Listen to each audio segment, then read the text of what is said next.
जन जन तक पहुँचाना है, हरित क्रांति लाना है।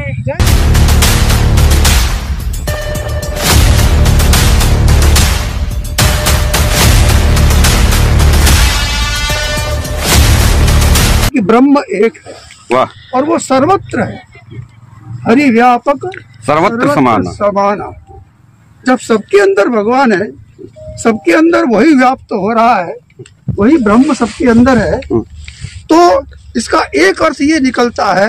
इंडिया न्यूज में आपका स्वागत है। मैं खान रिपोर्टर शाहजहांपुर। आखिर क्या है खबर, डालते हैं। तले शहर में वृक्ष यात्रा निकाली गई, जिसका नेतृत्व गुड़गवा आश्रम के प्रमुख स्वामी हरिदास ने किया। उन्होंने स्वयं सेवकों को संबोधित करते हुए कहा कि गीता में भगवान श्री कृष्ण ने कहा है कि वृक्षों में मैं पीपल हूँ। पुराणों में उल्लेख है कि बरगद की जड़ों में ब्रह्मा विष्णु महेश का वास होता है। सनातन धर्म में प्रकृति को ईश्वर माना जाता है। बरगद के वृक्ष की आस्था इतनी अधिक है कि सुहागिनों के पर्व वट सावित्री व्रत का नाम रखा गया है। वट सावित्री व्रत के दिन सुहागिनें स्त्रियों के अलावा कुंवारी लड़कियां भी व्रत रखकर वट वृक्ष की पूजा करती हैं। कैंट बोर्ड के उपाध्यक्ष अवधेश दीक्षित ने कहा है कि पर्यावरण की सुरक्षा करके ही पृथ्वी की रक्षा की जा सकती है।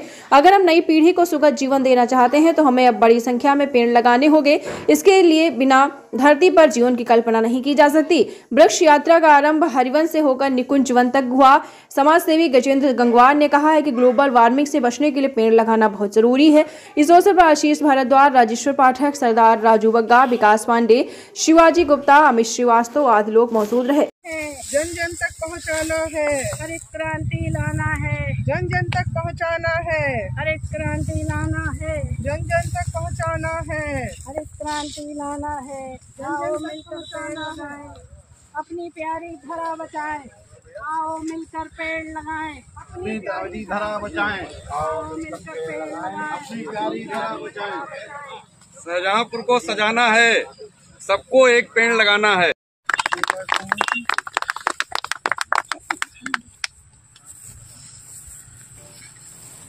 आप सभी को मेरा बहुत बहुत प्रणाम।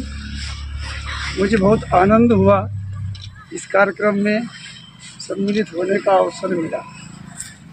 यद्यपि मैं पिछले कुछ दिनों से बाहर था और मुझे इस कार्यक्रम की जानकारी थी, मेरा वहाँ से वापस आना कल रात को ही संभव हुआ। अगर थोड़ा पहले आ पाता तो मैं उधर के कुछ साथियों को भी यहाँ ला सकता था, थोड़ी संख्या और तो उतनी वृद्धि हो जाती। बहुत ही अच्छा रहा और बड़ा व्यवस्थित कार्यक्रम रहा।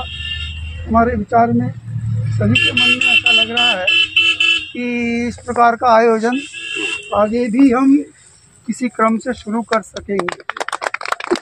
प्रतिवर्ष भी हो सकता है या साल में 3 बार या 4 बार ऐसा भी कर सकते हैं, या जैसा आशीष जी तय करें अपने लोगों से सलाह मशवरा करके, और बहुत ही व्यवस्थित ढंग से इसको हम करते जाएंगे। अभी शाहजहांपुर क्या और ये सारे देश में इस तरह का आयोजन प्रचारित हो सके तो ये पर्यावरण की दृष्टि से एक बहुत ही बड़ा कदम और कार्यक्रम होगा।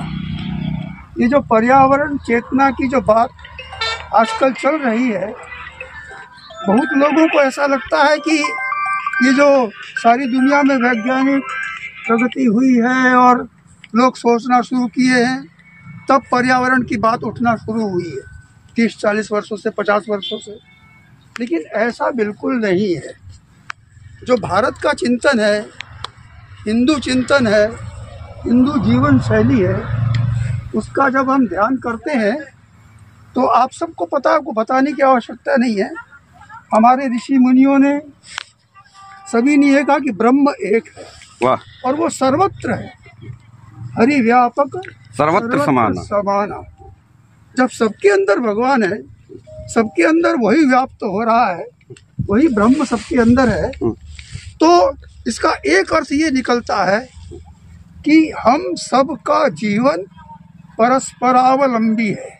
वाह, हम एक दूसरे पर निर्भर हैं, चाहे वनस्पति हो, चाहे पशु हो, चाहे मनुष्य हो, या सृष्टि में जो कुछ भी है, सबके अंदर एक ब्रह्म होने के कारण से ये सारी सृष्टि में जितने प्रकार का जीवन चल रहा है सब परस्परावलंबी है। बिना वृक्षों के हम नहीं रह सकते हैं, बिना हमारे वृक्ष नहीं रह सकते हैं, या बिना एक दूसरे के किसी का काम चलेगा नहीं। हम समाज के रूप में तभी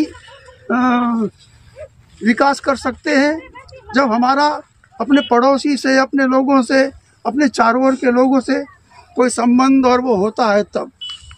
तो बातें तो बहुत चलती है कि हमें आत्मनिर्भर होना है, हम किसी के अंडर में नहीं रहेंगे, हम किसी की सहायता नहीं लेंगे।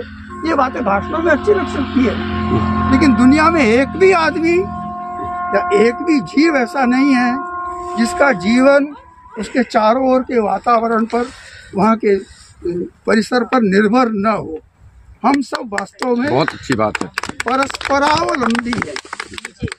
तो इसलिए वृक्ष को बचाना हमारा काम है, वृक्ष हमारी रक्षा करते हैं। तो आज इस बात का ध्यान न रहने के कारण से बड़ी मात्रा में वृक्ष काटे गए हैं और भी पर्यावरण को तरह तरह से नुकसान पहुंचाया गया है। उसके कई आयाम हो सकते हैं। अब एक आदमी सब कुछ तो नहीं कर सकता, तो हम लोगों ने वृक्षारोपण का उसमें से एक कार्य लिया है। मैं समझता हूँ कि यहाँ का उत्साह देखकर और सभी लोग बड़े आशान्वित होंगे कि ये जो काम हमने हाथ में लिया है शीघ्र ही अपनी सफलता को प्राप्त करेगा। और इतने लोगों मेरे ध्यान में इसलिए आया। क्या कोई आगामी तिथि तय होगी? दिनेश, फरवरी का कोई महीना रखेंगे, आगे आने वाले में ठंड ज्यादा होगी। हाँ, फरवरी संडे को रखेंगे और अच्छा स्वरूप बनाएंगे। Hello friends, you're watching KJN India News. Myself Mansi Arora is on the channel. If still you have not subscribed to our channel, then first subscribe it or press the bell icon.